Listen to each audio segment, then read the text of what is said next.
is my story about Diamond Lake by Julian. A few weeks ago, my family went to Diamond Lake because camping is fun. We also had 2 other fun spots at a hiking trail and wildlife safari.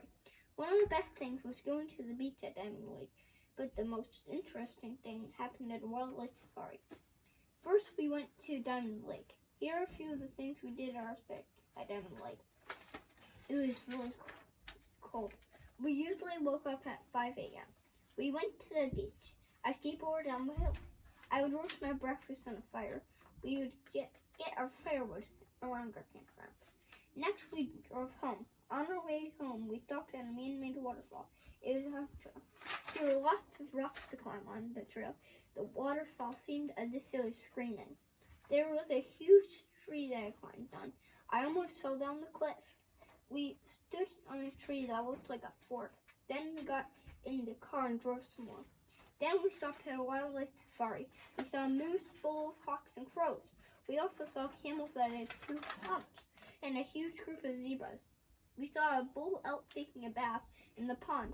All of this was amazing, but the most surprising part was getting bit by an emu. It took the bull out of my hands. That was crazy. Then I drove home with a forefinger. It was redder than an apple and not so purple. The drive home was beautiful. We drove over a great bridge with benches and maps and places for us. When we got home, the sun was as orange as a tangerine. I had mac and cheese as yellow as a honeydew. When you go camping, it's not about staying in a tent.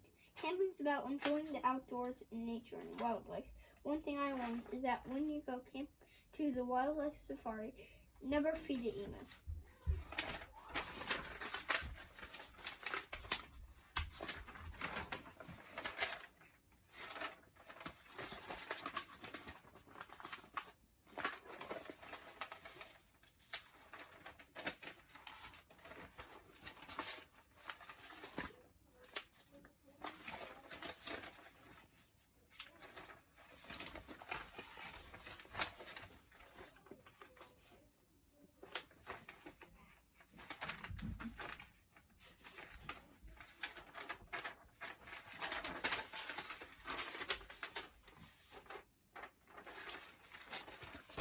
That's my story.